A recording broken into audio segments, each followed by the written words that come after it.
अपने स्वीट और प्यारे बच्चों के लिए एक बार फिर से आ गए हैं हम। हेलो बच्चों, चैप्टर चल रहा है एल्डिहाइड्स और कीटोन्स, और आज की क्लास में हम लोग एल्डिहाइड्स और कीटोन्स के ऊपर ऑक्सीडेशन और रिडक्शन को समझने की थोड़ी कोशिश करेंगे। तो सबसे पहले रिडक्शन, एल्डिहाइड्स और कीटोन्स का रिडक्शन करेंगे और अल्कोहल्स बनाएंगे। एग्जाम्पल के जरिए चलो समझते हैं। देखो ये कीटोन रहा, बीच में C डबल बॉन्ड O है, दोनों तरफ दो एल्किल ग्रुप तुमने लगा रखे हैं, कीटोन हो गया। अगर इसको हम हाइड्रोजन के साथ रिएक्शन करने का मौका दें, कैटालिस्ट के तौर पर निकेल, पैलेडियम, प्लेटिनम, तीनों में से किसी का भी इस्तेमाल कर लो। एक हाइड्रोजन एटम ऑक्सीजन पर जोड़ो और एक हाइड्रोजन एटम कार्बन पर जोड़ो और तुम यहाँ पहुँच जाओ। ये एक अल्कोहल है, कार्बन के साथ OH तो अल्कोहल, कार्बन के साथ दो एल्किल ग्रुप भी लगे हैं, सेकेंडरी अल्कोहल। तो इस तरह से कीटोन्स का रिडक्शन किया और रिडक्शन करके C डबल बॉन्ड O से हम लोगों ने C single bonded with OH बना लिया, अल्कोहल बना लिया। और अगर इस चीज़ को भी ध्यान में रखेंगे कि इस कार्बन पर दो एल्किल ग्रुप्स भी लगे हुए हैं, तो हम बोलेंगे कि एक सेकेंडरी अल्कोहल हुआ। और अगर यही चीज़ एल्डिहाइड्स के साथ देखा जाए, एक एल्किल ग्रुप है, एक हाइड्रोजन है, बीच में C double bond O carbonyl group है, इस पर भी हाइड्रोजन ऐड कर दे, हाइड्रोजन का एक एटम ऑक्सीजन के साथ, दूसरा एटम कार्बन के साथ, तो ये भी C single bonded with OH फिर से अल्कोहल हो जाएगा। क्योंकि इस बार एक ही एल्किल ग्रुप है तो इसे प्राइमरी अल्कोहल भी कहोगे। स्पेलिंग थोड़ा अल्कोहल का गड़बड़ लिख दिया है, वो तुम संभाल लेना। तो प्राइमरी अल्कोहल, इसे तुम चाहो तो ऐसे भी लिख सकते हो ना, RCH2OH।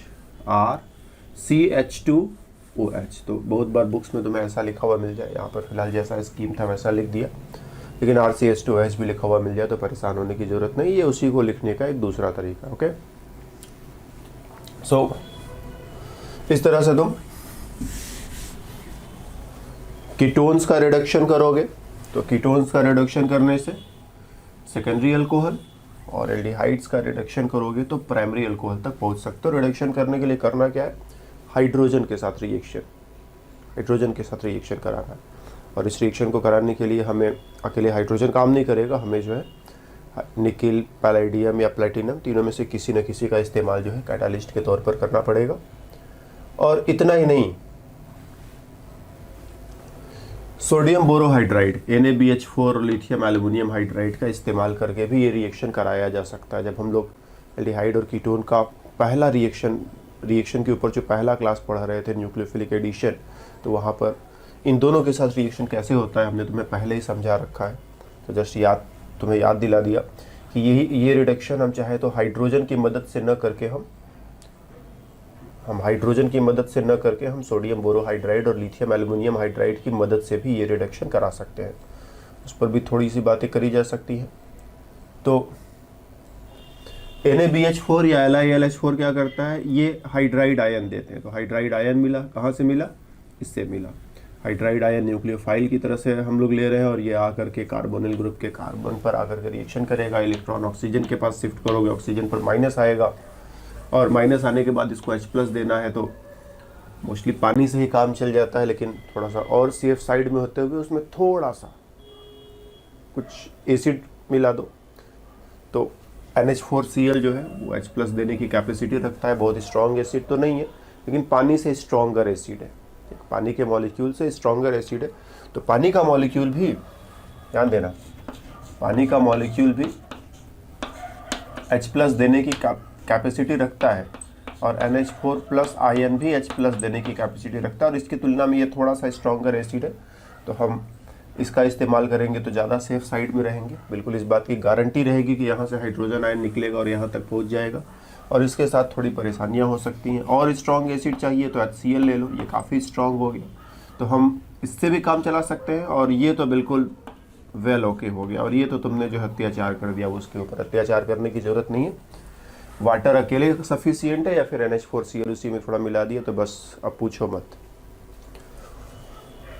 तो हाइड्राइड आयन सोडियम बोरोहाइड्राइड या लिथियम एल्युमिनियम हाइड्राइड से आकर के कार्बोनिल कार्बन पर रिएक्शन करेगा, इलेक्ट्रॉन ऑक्सीजन को दिया, ऑक्सीजन पर आया माइनस, इसमें जोड़ा H+ और ये हो गया अल्कोहल। एल्डिहाइड रहेगा तो प्राइमरी अल्कोहल, कीटोन रहेगा तो सेकेंडरी अल्कोहल। फिलहाल ये कीटोन है तो वहाँ सेकेंडरी अल्कोहल बना। एल्डिहाइड के साथ भी लिखा हुआ है, यस, एल्डिहाइड के साथ प्राइमरी अल्कोहल। अपने से देखो, इसमें हम कुछ बोल नहीं रहे हैं।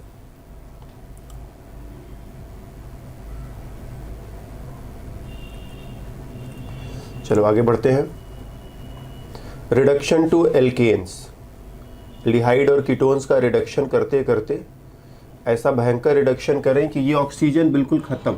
ऑक्सीजन के बदले देखो 2 हाइड्रोजन्स। ऑक्सीजन बिल्कुल एकदम उखाड़ दिया, जड़ से उखाड़ दिया, छोड़ा ही नहीं।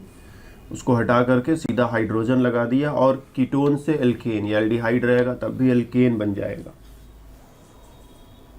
रिएक्शन को बैलेंस करने के लिए यहाँ 4 हाइड्रोजन एटम्स लिख दो। 4 हाइड्रोजन में से 2 हाइड्रोजन तो यहीं चले आए, बाकी 2 हाइड्रोजन और ये ऑक्सीजन मिलकर के इस तरह से H2O बना डालेंगे, भी रिएक्शन बैलेंस हो गया। ये हाइड्रोजन आया कहाँ से?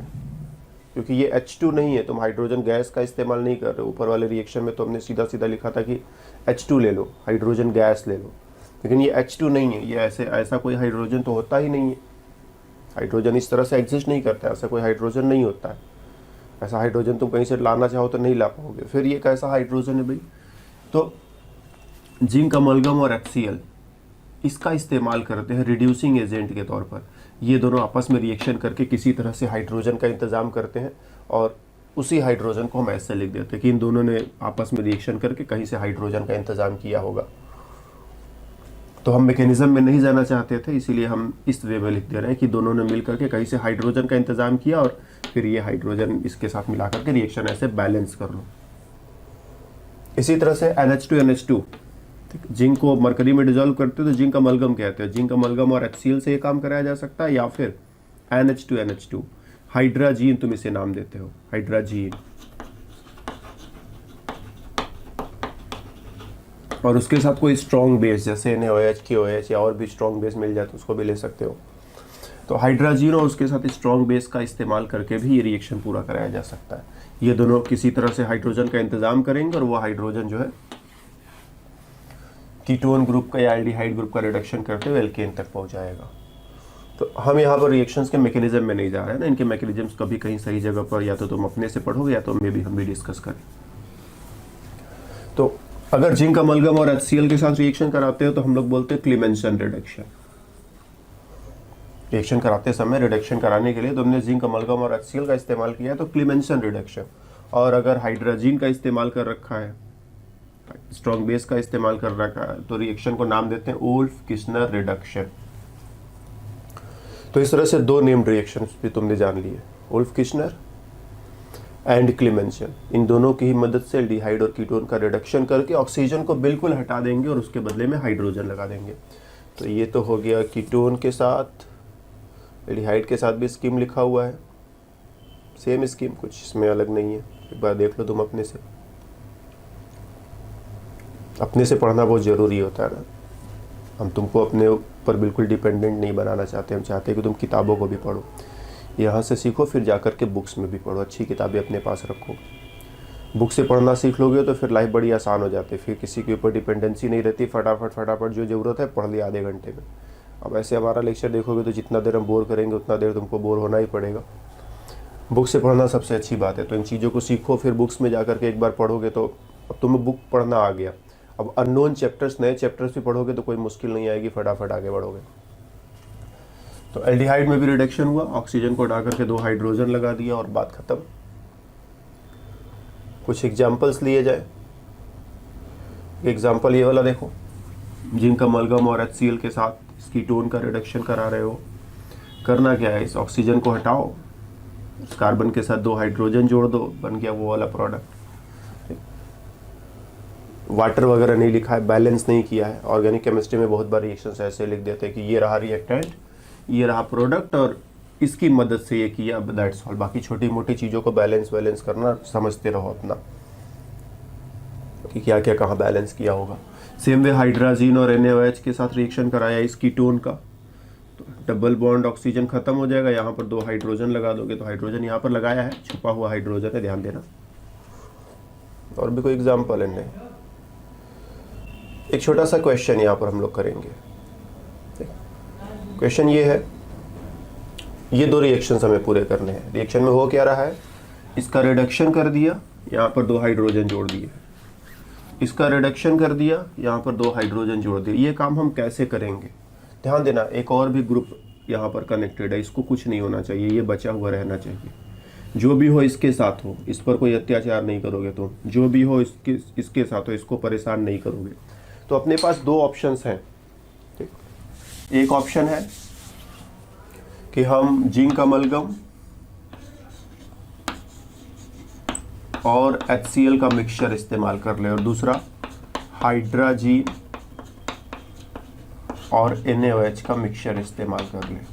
तो एक एसिडिक मीडियम में काम कर रहा है, एसिडिक मीडियम, और दूसरा जो है स्ट्रांगली बेसिक मीडियम में काम कर रहा है।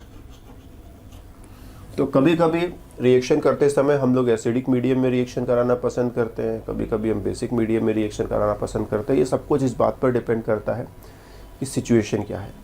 जैसे यहाँ पर हमें इस ग्रुप का रिडक्शन करना है और हम चाहते हैं कि इसको कुछ ना हो, तो ध्यान देना, एसिडिक मीडियम में तुम इस OH को बचा नहीं पाओगे। अगर तुमने HCl लगाया तो OH के बदले में क्लोरीन आ जाएगा। अगर तुम अल्कोहल का रिएक्शन समझते हो और इस चीज़ को समझते हो कि HCl से रिएक्शन कराओगे तो हाइड्रोक्सिल का डिस्प्लेसमेंट, अगर ये रिएक्शन अगर हम समझें कि अगर OH है और HCl से रिएक्शन करा दिया तो क्या होगा, ये क्लोरीन से डिस्प्लेस हो जाएगा। तो हम नहीं चाहते हैं कि इस OH को कुछ हो, तो हम यहाँ HCl का इस्तेमाल नहीं कर सकते, और HCl का इस्तेमाल नहीं कर सकते तो हम इसके साथ ये वाला रिएजेंट इस्तेमाल नहीं करेंगे, ये वाला रिएजेंट इस्तेमाल करेंगे, क्योंकि इससे जो है इसका रिडक्शन भी हो जाएगा और इसको कोई खतरा भी नहीं है। हाइड्राजीन और स्ट्रॉन्ग बेस, बेसिक मीडियम में अल्कोहल को कुछ होना नहीं है, तो बेसिक मीडियम में अल्कोहल का कुछ होना नहीं है, तो बेसिक मीडियम में रिडक्शन कराओ, अपना कीटोन ग्रुप का तो रिडक्शन हो जाएगा, अल्कोहल उसी तरह से पड़ा रहेगा। तो हम ये रिडक्शन हाइड्राजीन और NaOH की मदद से कराएंगे। ध्यान देना, अगर हमने HCl लिया होता, जिंक अमलगम और HCl लिया होता, तो HCl इसको डिस्टर्ब करता है, इसीलिए वो वाला मेथड इस्तेमाल नहीं किया। इसमें आ जाओ, इस क्लोरीन को बचाना है। बेसिक मीडियम में क्या होगा, अगर सपोज यहाँ पर एक क्लोरीन है और तुमने NaOH से रिएक्शन कराया, तो कम से कम इतना तो हो ही सकता है कि क्लोरीन डिस्प्लेस हो जाए और OH आ जाए, या और भी कुछ हो सकता है, एलिमिनेशन हो सकता है, यहाँ से H निकाल दो, यहाँ से क्लोरीन निकाल दो, तो ये भी पॉसिबल है कि कार्बन कार्बन डबल बॉन्ड बन जाए। तो NaOH के साथ ये सारी पॉसिबिलिटीज़ है। तो हम बेसिक मीडियम में इसको बचा नहीं पाएंगे, हमको इसको बचा करके रखना है, हमें रिडक्शन इसका करना है। तो इस बार हम इसका इस्तेमाल नहीं करेंगे, हम इसका इस्तेमाल करेंगे, जिंक अमलगम और HCl। तो सिचुएशन के हिसाब से कभी ऐसे फंक्शनल ग्रुप्स को बचाना है जो एसिड सेंसिटिव है। अगर वो एसिड सेंसिटिव है, एसिड से उसको कुछ होता है, तो एसिड मत लगाओ, बेस लगा दो। और अगर ऐसा फंक्शनल ग्रुप है जो बेस सेंसिटिव है, उसको बचाना है, बेस से उसको कुछ हो जाता है, तो बेस मत लगाओ वहाँ पर एसिड लगाओ, नहीं तो उसको कुछ हो जाएगा। तो इस तरह से इस रिएक्शन के लिए वुल्फ किर्चनर रिडक्शन का इस्तेमाल करेंगे, और इस वाले रिएक्शन के लिए हम लोग क्लीमेंसन रिडक्शन का इस्तेमाल करेंगे।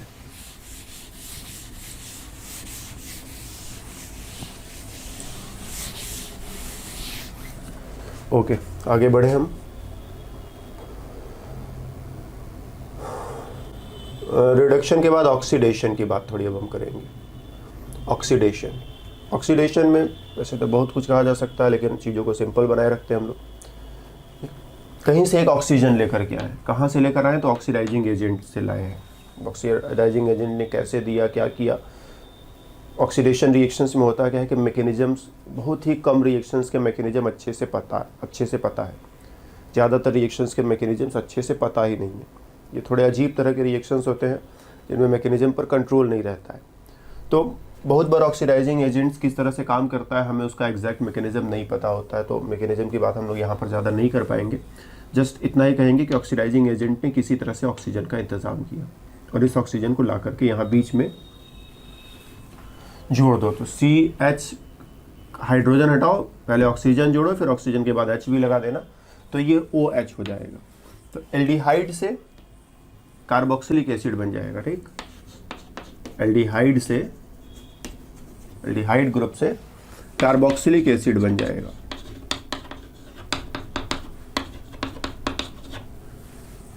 ठीक। कीटोन्स का रिडक्शन अगर करना चाहोगे तो देखो, कीटोन ऐसे लिखोगे, यहां पर तो हाइड्रोजन, इस हाइड्रोजन के रहते, सॉरी ऑक्सीडेशन, कीटोन्स का ऑक्सीडेशन करना चाहोगे, यहाँ पर तो हाइड्रोजन है और इस हाइड्रोजन की वजह से ऑक्सीडेशन बड़ा फटाफट हो जाता है, और यहाँ पर ऐसा कोई हाइड्रोजन है नहीं, COH, C double bond O के साथ कोई हाइड्रोजन है नहीं, तो यहाँ पर ऑक्सीडेशन बहुत डिफिकल्ट है। तो इस यहाँ पर ऑक्सीडेशन डिफिकल्ट है, अभी इसकी चर्चा हम लोग थोड़ी देर में करते हैं। तो फिलहाल एल्डिहाइड का ऑक्सीडेशन आसानी से हो जाता है, ऑक्सीडेशन कराया, कार्बोक्सिलिक एसिड बन गया। ऑक्सीडेशन कराने के लिए ऑक्सीडाइजिंग एजेंट क्या लोगे, तो ब्रोमीन वाटर, ब्रोमीन वाटर का इस्तेमाल कर लो।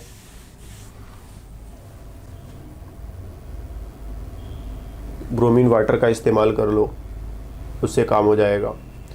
टॉलेंस रिएजेंट का इस्तेमाल कर लो। टॉलेंस रिएजेंट क्या होता है, सिल्वर नाइट्रेट प्लस NH4OH का मिक्सचर होता है, इसी को तुम टॉलेंस रिएजेंट कहते हो। ये भी आसानी से इस ऑक्सीडेशन को पूरा कर ले जाएगा। फेहलिंग सोल्यूशन का इस्तेमाल कर लो। फेहलिंग सोल्यूशन क्या है,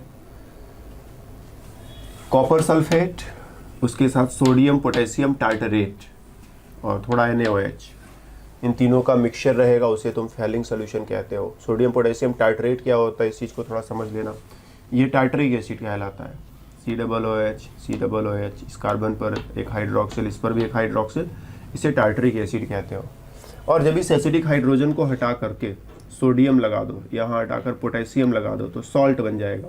तो सोडियम पोटेशियम सॉल्ट, तो सोडियम पोटेशियम टार्टरेट। तो कॉपर सल्फेट के साथ ये सोडियम पोटेशियम टार्टरेट और थोड़ा NaOH मिला दिया, तो ये फेहलिंग सोल्यूशन हो जाएगा। फेहलिंग सोल्यूशन में दो पार्ट होते हैं, फेहलिंग A और फेहलिंग B। ठीक, फेहलिंग A और फेहलिंग B। फेहलिंग A में ये दोनों, फेहलिंग A में कॉपर सल्फेट होता है, ठीक, और फेहलिंग B में ये दोनों रहते हैं। दोनों को मिलाने से पूरा फेहलिंग सोल्यूशन बन जाता है। फिलहाल वो यहाँ पर किसी काम का नहीं, आगे बढ़ो। AB के चक्कर में तुमको क्यों परेशान करना, जस्ट भूल जाओ ये सब, ABC सब भूल जाओ। फेहलिंग सोल्यूशन में क्या होता है, तो copper sulphate, sodium potassium tartrate and NaOH, इतनी सारी चीज़ों को मिला करके फेहलिंग सोल्यूशन बनता है और ये ऑक्सीडाइजिंग एजेंट का काम करेगा। और इन्हीं के जैसा एक और है, मतलब इसी के जैसा एक और है, बेनेडिक्ट सोल्यूशन। इसमें भी कॉपर सल्फेट है, सोडियम सिट्रेट, पढ़ते हो ना, नींबू जो होता है, नींबू में सिट्रिक एसिड पाया जाता है, वही वाला सिट्रिक एसिड का सोडियम सॉल्ट। स्ट्रक्चर तुम लिखना चाहो तो तुम्हारे लिए स्ट्रक्चर भी लिख सकते हैं, COOH, COOH, COOH। कुछ ज़्यादा गड़बड़ लिख दिया है क्या, गलत स्ट्रक्चर हो गया। CH2, CH, CH2, COOH, COOH, COOH और इस पर एक हाइड्रोक्सिल ग्रुप, इसको सिट्रिक एसिड कहते हो तुम। और ये हाइड्रोजन हाइड्रोजन हाइड्रोजन हटा करके सोडियम सोडियम सोडियम लगा दोगे तो उसका सोडियम सॉल्ट हो जाएगा, जिसे तुम सोडियम सिट्रेट कहोगे। तो कॉपर सल्फेट के साथ सोडियम सिट्रेट और NaOH नहीं, ये गलती से NaOH हमने लिख दिया है, ये NaOH की जगह Na2CO3 सोडियम कार्बोनेट लेते हैं, सोडियम कार्बोनेट। तो इन सब चीज़ों का जो मिक्सचर रहेगा, उस मिक्सचर को तुम बेनेडिक्ट सोल्यूशन कहोगे। तो बेनेडिक्ट सोल्यूशन हो गया, ये NaOH की जगह Na2CO3 है ना, ध्यान देना, इसको मिटा रहे हैं। तो ये 3-4 सॉल्यूशंस हो गए बेनेडिक्ट सोल्यूशन, जिसमें कॉपर सल्फेट मेन है, बाकी सारी चीज़ें हेल्प के लिए है। फेहलिंग सोल्यूशन, इसमें भी कॉपर सल्फेट मेन है, बाकी सारी चीज़ें हेल्प के लिए है। टॉलेंस रिएजेंट, इसमें सिल्वर नाइट्रेट मेन है, NH4OH हेल्प के लिए है। और ब्रोमीन वाटर, ये चारों ही वीक ऑक्सीडाइजिंग एजेंट्स है। और ये चारों जो है, चारों में से कोई भी इस्तेमाल करोगे, एल्डिहाइड का ऑक्सीडेशन होगा, कार्बोक्सिलिक एसिड तक तुम पहुँच सकते हो। ठीक, reaction is easily perform by using following oxidising agents, ये चीज़ लिखा हुआ है। तो कुछ जरूरी पॉइंट्स, पहला point, all of these are weak oxidising agents. तो वीक ऑक्सीडाइजिंग एजेंट्स है ना, बहुत ही स्ट्रांग नहीं है। एल्डिहाइड का ऑक्सीडेशन आसानी से हो जाता है, इसीलिए काम बन जा रहा है। कोई मुश्किल चीज़ रहता है जिसका ऑक्सीडेशन करना होता तो फिर इनसे काम न बनता। तो एल्डिहाइड का ऑक्सीडेशन होता ही आसानी से है, तो वीक ऑक्सीडाइजिंग एजेंट होने के बावजूद काम कर रहे हैं, क्योंकि एल्डिहाइड में ये खासियत है कि एल्डिहाइड का ऑक्सीडेशन आसानी से हो जाता है।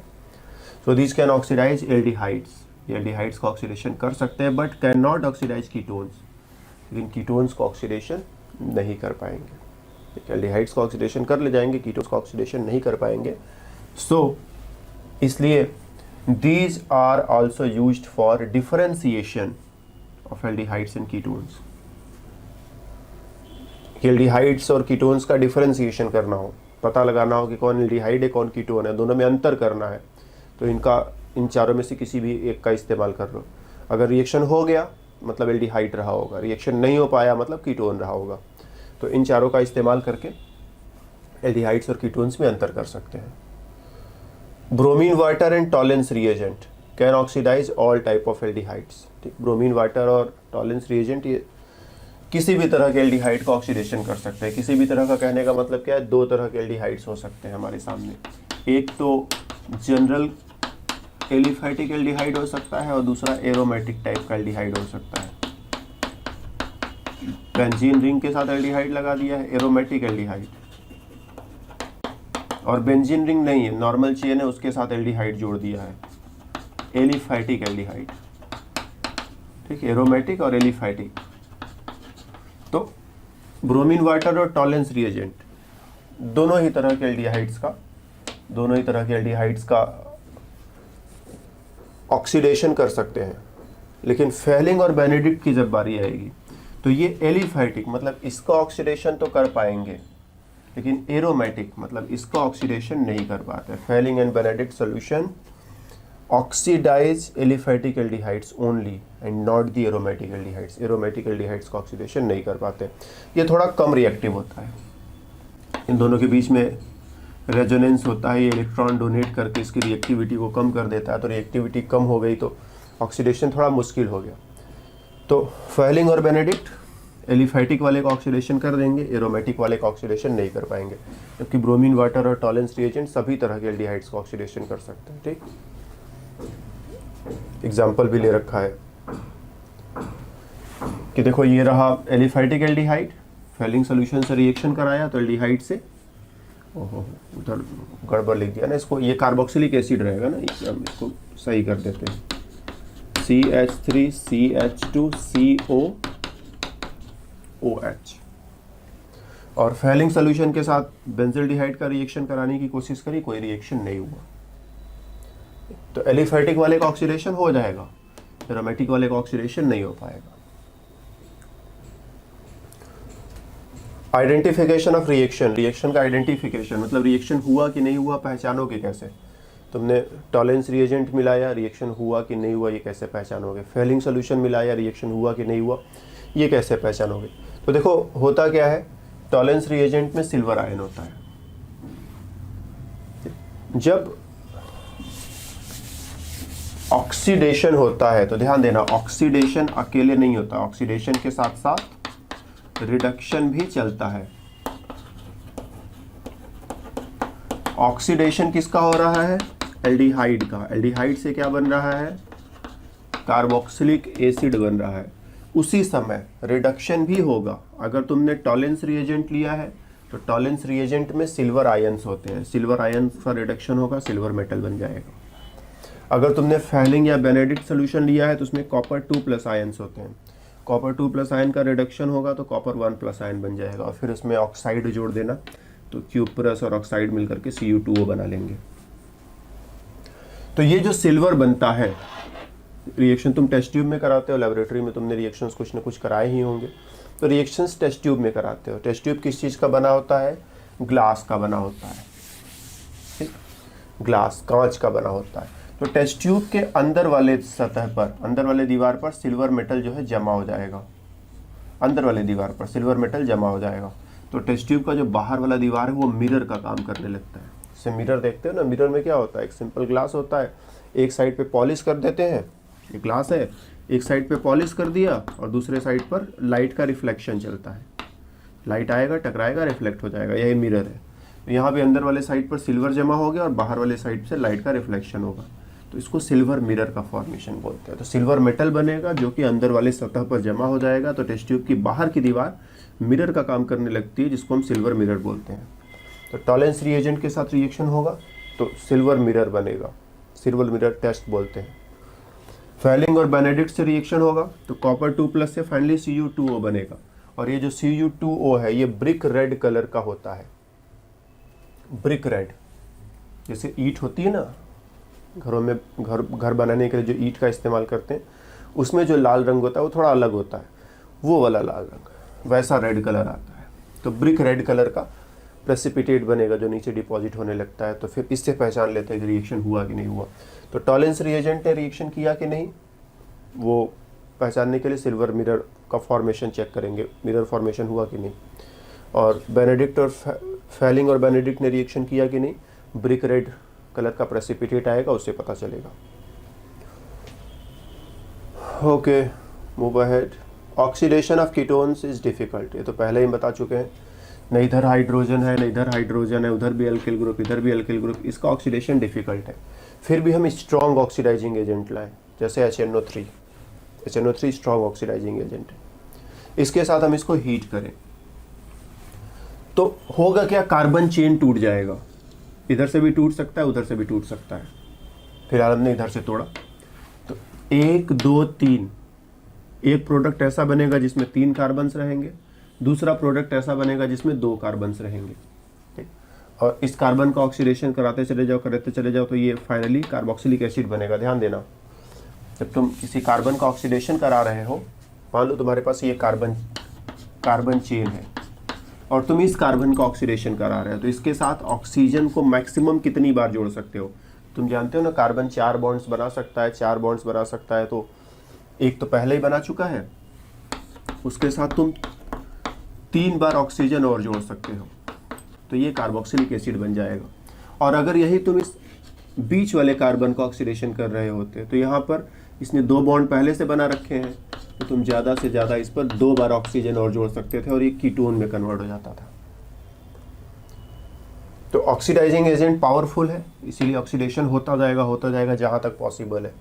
तो इस कार्बन का ऑक्सीडेशन होगा तो 1 2 3 बार ऑक्सीजन से बॉन्ड बनाया और कार्बोक्सिलिक एसिड ग्रुप तैयार हो जाएगा। इस कार्बन का ऑक्सीडेशन होगा तो 2 ही बार ऑक्सीजन से बॉन्ड बनाने का मौका है, कीटोन तैयार होगा। तो इस कार्बन को अगर तुम ध्यान से देखो, इसका ऑक्सीडेशन करते जाओ, हाइड्रोजन को हटाते जाओ, ऑक्सीजन को लगाते जाओ, हाइड्रोजन को हटाते जाओ, ऑक्सीजन को लगाते जाओ, तो फिलहाल इस लास्ट में इस कार्बन को तुम कार्बोक्सिलिक एसिड में कन्वर्ट कर ले जाओगे। इसी तरह से इस कार्बन के साथ भी 2 बार डबल बॉन्ड, मतलब ऑक्सीजन के साथ एक डबल बॉन्ड तो पहले से है, एक OH भी हो जाएगा तो CH3COOH। तो यहीं से चेन तोड़ा, ऑक्सीडेशन इधर वाले पार्ट का भी हुआ, ऑक्सीडेशन इधर वाले पार्ट का भी हुआ, और इस तरह से 2 कार्बोक्सिलिक एसिड मिल जाएंगे। तो कीटोन्स का ऑक्सीडेशन करोगे तो कार्बन चेन ब्रेक हो जाएगा, और कार्बन चेन ब्रेक होने से इस तरह से 2 प्रोडक्ट्स हमें देखने को मिल सकते हैं। और छोटा सा रूल, कीटो ग्रुप, इस तरह के ऑक्सीडेशन में जो अपना कीटो ग्रुप है, ये छोटे वाले एल्किल ग्रुप के साथ जाना पसंद करता है। Keto group stays with smaller alkyl group, की कीटो ग्रुप जो है वो छोटे वाले एल्किल ग्रुप के साथ रहना पसंद करेगा। Keto group stays with smaller alkyl group, कि दोनों में जो छोटा वाला एल्किल ग्रुप है कीटोन ग्रुप, उसके साथ भेज देना, तो ये सब एक साथ रहेंगे तो ये वाला प्रोडक्ट बनेगा और इसका इधर से ये वाला प्रोडक्ट बनेगा। तो कीटोन्स का ऑक्सीडेशन मुश्किल है, लेकिन हाँ, स्ट्रॉन्ग ऑक्सीडाइजिंग एजेंट्स के साथ देर तक हीट करो तो इसका भी ऑक्सीडेशन हो सकता है, और ऑक्सीडेशन होने से ऐसा सिचुएशन आएगा। ओके, कहाँ चला गया जी, चलता क्यों नहीं ये,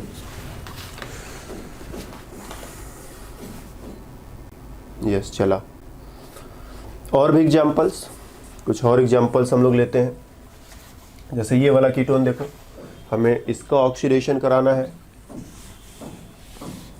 तो इसका ऑक्सीडेशन कराओगे तो क्या होगा, HNO3 के साथ फिर से हीट कर रहे हैं, कह दो बॉन्ड यहाँ से टूटा, तो 1 2 3 4 5 6, ये कार्बन भी कार्बोक्सिलिक एसिड बन जाएगा, ये कार्बन भी कार्बोक्सिलिक एसिड बन जाएगा। तो ये रहा 1 2 3 4 5 6, 6 कार्बन एटम्स की चेन है, दोनों तरफ एक कार्बोक्सिलिक एसिड।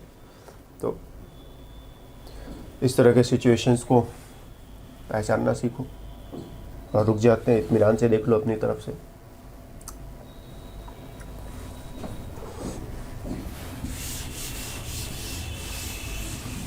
तो एल्डिहाइड्स के ऑक्सीडेशन में कार्बन चेन को तोड़ने की ज़रूरत नहीं होती, ऑक्सीडेशन आसानी से हो जाता है।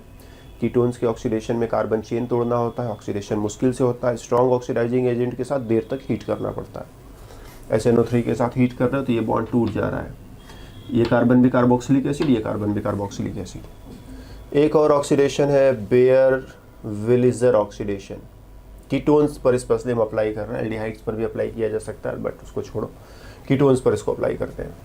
कोई कीटोन है उसको एक परऑक्सी एसिड, परऑक्सी एसिड क्या होता है,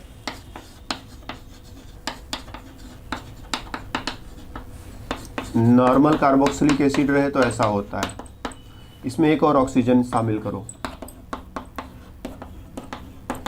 इसी को तुम कहते हो परऑक्सी कार्बोक्सिलिक एसिड। और ये जो एक्स्ट्रा ऑक्सीजन है ये आसानी से उस ऑक्सीजन को डोनेट कर देता है, तो अपना एक ऑक्सीजन ये इसको दे देगा। देख, तो या तो यहाँ बीच में बॉन्ड ब्रेक करके ऑक्सीजन को जोड़ दो या फिर यहाँ बीच में बॉन्ड ब्रेक करके ऑक्सीजन को जोड़ दो, तो दोनों एक ही जैसे हैं, कोई अंतर पड़ेगा नहीं। तो चलो यहीं पर ऑक्सीजन जोड़ दिया और ये कंपाउंड बना जो एस्टर क्लास में आएगा। और इसमें से जब एक ऑक्सीजन हटा दोगे तो ये हो जाएगा CF3COOH हो जाएगा। तो रिएक्शन बैलेंस भी कर दिया है। वैसे मेन फोकस इस पर रखो कि यहाँ पर एक ऑक्सीजन जो है इंटर कराना है। एग्जाम्पल्स की बात करें तो देखो फिर से हम लोगों ने कीटोन ले लिया है, 1 2 3 4 5, बीच में कार्बोनिल ग्रुप, दोनों तरफ एल्किल, जो एल्किल ग्रुप इधर है वही एल्किल ग्रुप इधर है। MCPBA मेटाक्लोरो परऑक्सी बेंजोइक एसिड बोलते हैं इसको। बेंजोइक एसिड कैसा होता है, इसको स्टेप बाय स्टेप बनाते हैं हम लोग। पहले बेंजोइक एसिड कैसा होता है, तो ये हुआ तुम्हारा बेंजोइक एसिड। मेटाक्लोरो मतलब 1 2 3, तीसरे पोजीशन पर एक क्लोरीन। परऑक्सी है मतलब इसी में एक ऑक्सीजन और जोड़ दो, तो मेटाक्लोरो परऑक्सी बेंजोइक एसिड, जिसको तुम ऐसे भी लिख सकते हो, अपना एक ऑक्सीजन जो है इसको दे देगा। तो ऑक्सीजन चलो यहीं पर लगा दिया, तो फिर से कीटोन से एस्टर की प्राप्ति होगी। तो इस वे में जो है कीटोन्स का ऑक्सीडेशन परऑक्सी कार्बोक्सिलिक एसिड्स के साथ कराओगे तो कीटोन से एस्टर बन सकता है। और इस रिएक्शन को तुम नाम क्या देते हो, इस रिएक्शन को नाम देते हो बेयर विलिजर ऑक्सीडेशन। ठीक, इसका मैकेनिज्म भी अच्छा खासा मैकेनिज्म है, लेकिन हम बहुत ज़्यादा कॉम्प्लिकेशन में नहीं लेना चाहते। ये रिएक्शन ही हम पढ़ाना नहीं चाहते थे, लेकिन ऐसा ही मन किया चलो थोड़ा सा इंट्रोड्यूस करा दे, बाकी तुम देखते रहना। इस बार रिएक्शन कराओ MCPBA मेटाक्लोरो पर बेंजोइक एसिड के साथ। चलो यार ये तो चलता भी नहीं है। तो ऑक्सीजन इधर भी इंसर्ट कराया जा सकता है, ऑक्सीजन इधर भी इंसर्ट कराया जा सकता है। दोनों तरफ का कार्बन चेन चूंकि अलग अलग है, तो ऑक्सीजन अगर तुमने इधर लगा दिया तो ये वाला प्रोडक्ट बनेगा, ध्यान से देखो। और ऑक्सीजन तुमने दूसरी तरफ लगा दिया तो ये वाला प्रोडक्ट बनेगा। दोनों में अंतर है, क्योंकि दोनों तरफ का एल्किल ग्रुप अलग अलग है, इसलिए दोनों में अंतर है। दोनों ही बनेंगे नियरली 50-50, 50% ये 50% या मे भी 1-2% आगे पीछे हो जाए। हाँ, अगर कीटोन ऐसा है, इस बार देखना जरा, इस बार काफ़ी हैवी अंतर है। इधर एक टर्शियरी एल्किल ग्रुप है, इधर जो है मिथाइल ग्रुप है। तो ऐसे सिचुएशन में MCPBA जो ऑक्सीजन देगा वो टर्शियरी वाले साइड में जाकर के इंटर करेगा, तो ये प्रोडक्ट बनेगा। Oxygen will go to the side of alkyl group which can stabilise carbocation better. अगर दोनों तरफ दो अलग अलग एल्किल ग्रुप लगे हुए हैं तो ऑक्सीजन उधर जाना पसंद करता है जो एल्किल ग्रुप कार्बोकेटायन को बेटर स्टेबलाइज कर सकता है। जैसे मान लो CH3 प्लस रहा होता और मान लो इस पर प्लस रहा होता, तो कौन ज़्यादा स्टेबल है? तो आंसर है ये ज़्यादा स्टेबल है। तो ऑक्सीजन इसी की साइड में ना, रिएक्शन का मैकेनिज्म कुछ ऐसा होता है कि ये चीज़ आ जाता है, मैकेनिज्म में जाए बिना हम इसको एक्सप्लेन नहीं कर पाएंगे, और हम यहाँ मैकेनिज्म में जा नहीं रहे हैं। तो जस्ट इस पॉइंट को तुम थोड़ा ध्यान रख सको तो ध्यान रखना, अदरवाइज जस्ट लीव इट, कोई परेशान होने की बात नहीं। कभी पढ़ोगे अच्छे से डिटेल में तो सीख जाओगे। तो मेटाक्लोरोपरबेंजोइक एसिड, उसका ऑक्सीजन इधर जो एल्किल ग्रुप कार्बोकेटायन को ज़्यादा स्टेबलाइज कर सकता है। And that's all. ठीक, आज के क्लास में हम लोगों को इतना ही डिस्कशन करना था। कैनिज़ारो रिएक्शन अगले क्लास का टॉपिक है, तो बस इतने पर रुकते हैं, फिर मिलेंगे अगले क्लास में। तो बातें और भी होंगी, तब तक के लिए बाय बाय।